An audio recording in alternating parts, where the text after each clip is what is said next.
Hey guys, it's Juan here again with Taking Garage, and I'm going to do a quick video on replacing a windshield fluid reservoir, also a coolant reservoir. When you look for it, remember I have a 2008 Dodge Dakota. This will also fit the what is it, the Mitsubishi Raider, I believe.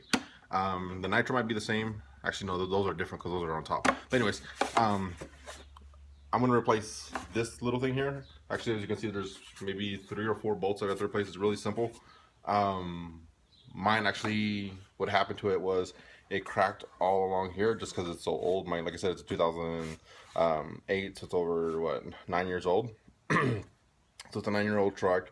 Arizona heat, of course. So these bottoms started to crack, so the coolant, radiator coolant started, or engine coolant starting to seep out, and so is the windshield wiper,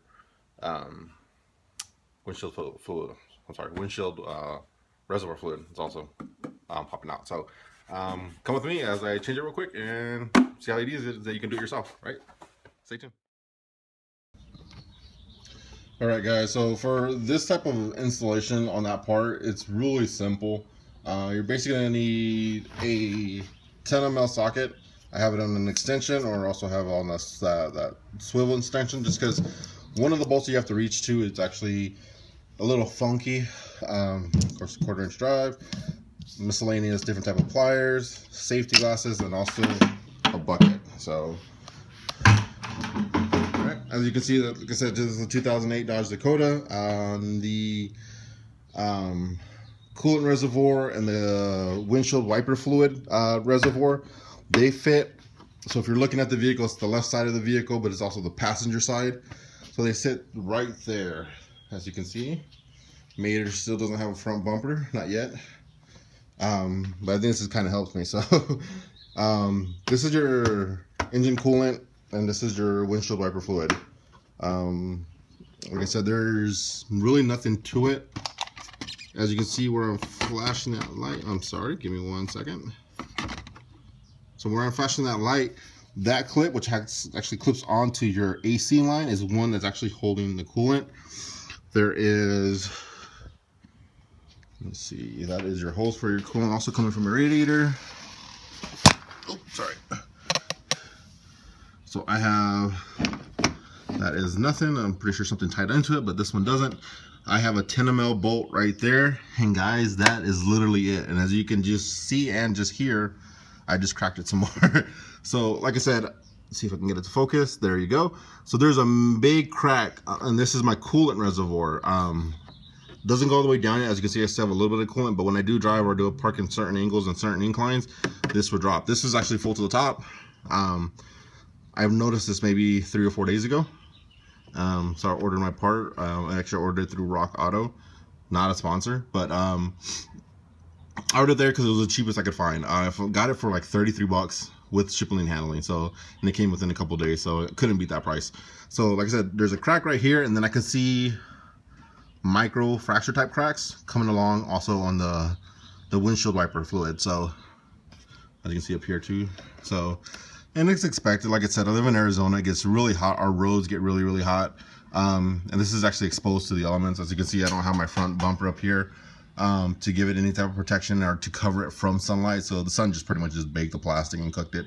So give me 1 more second, and then we'll get this bad boy we'll get this bad boy taken off. Like I said, it shouldn't take long at all. So remember, you do need a bucket so you catch any of the fluids that you're dropping, because you don't want that stuff getting on your floor, and you don't want to leave it around, especially for animals, because I think that coolant is actually poisonous to like cats and dogs. So yeah, definitely don't want to leave that stuff around where they can get to it. Okay, all right guys, give me 1 more second.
Alright guys, so as you can see I got hung up.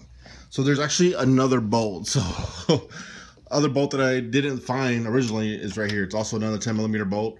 As soon as you remove that one and the one on the bottom, this thing comes out so simple. It looks like it's easier for me to do it because like I said, I don't have my front bumper. I am running in a little bit bigger tire, so I ended up having to trim the front of this splash guard, so I was able to get underneath. But I believe you can get, let's see, let me get the light up here. Okay, so see if you guys can see that. All right, there's another splash guard here. I believe you can just try to flip this up if you need to come in through down here, and flip this up to get to that bolt. But like I said, it was more of an inconvenience because it was at a weird angle. It just took forever. Like I said, it was a 10mm socket that I used. I have the ratcheting wrenches. The only thing is the ones mine are straight. I don't have the ones that have the angles the one that can pivot. If you have one of those, that would work great. But like I said, it was really simple to take off. 2 bolts, one clip that actually broke on me, which I knew that was gonna happen because like I said, it's 9 years old and been cooking in the sun or cooking in the heat for that amount of time. But yeah, this is what it is. So let me see if my bucket catching all of it. Of course, first thing you do is you want to make sure your parts kind of match. Because this is not an OEM, well, I guess it isn't, well, it's not an OEM, it's a different manufacturer. But like I said, I got it from Rockauto because it was the cheapest I could find. Everything else was like 70, 80 bucks. But there they were 32 and some change. That's with shipping. Let's see. So you guys, if you guys want the part number for this truck, there's a manufacturer, Cobra King, made in Taiwan. So I'll probably keep that little pump seal just because you never know when you'll need one. That's cool actually. The way the pump seal was on the original truck was like this, as you can see. So the clips are a little bit hard to reach. On here, they actually face it towards you, so it's easier to pop the clips off. Which is, where do you go? This little wire clip. All right, just give me 1 second to put it back together, and then we'll go from there. Oh yeah, and the 2 more tools that you will need. I use a little pry bar because I was prying it off that grommet right here, and just a screwdriver for that clip.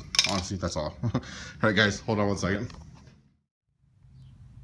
All right, guys, I was gonna do one of those sayings as in do everything as in reverse, but I know sometimes when you're trying to put back apart and you really don't see it, it's kind of hard to figure out how to put back in. So this is how you kind of have to do it. So you have to go at a weird angle like that, turn it inwards or outwards. Sorry, I have to kind of both hands push that side in because there's some wires on that side that you have to catch. There's that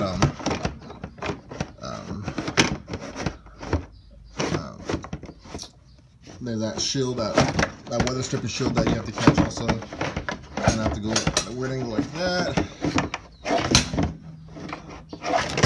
Let's see if it holds there so I can get it from the top. All right, so hold on, guys.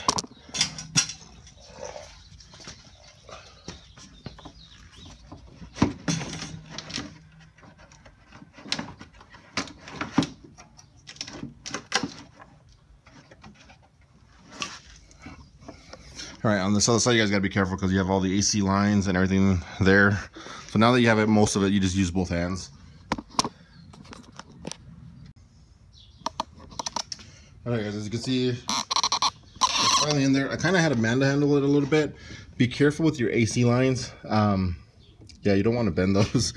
And down there, actually, there's weather stripping that was folded in a weird way where it was putting a lot of pressure on here, so I kind of just had to go in with my hands. As you can see, they're all dirty.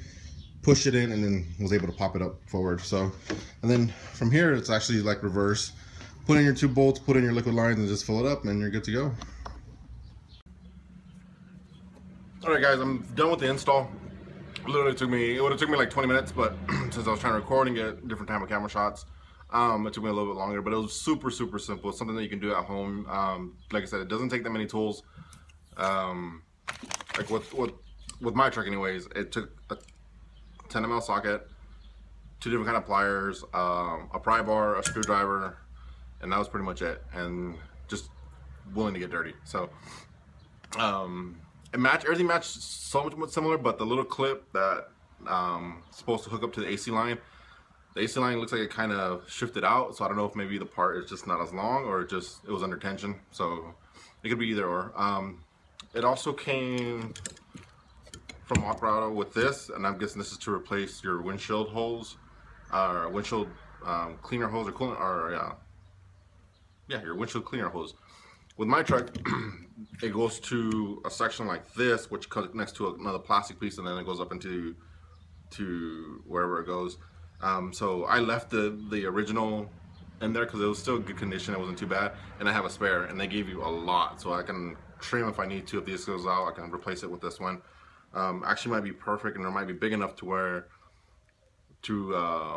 bleed brakes. So win-win for me. So I am keeping the old pump from there and the grommet. So I took this out, and then also took the plastic piece out there, because you never know if you're gonna need one. I like to collect extra parts just in case.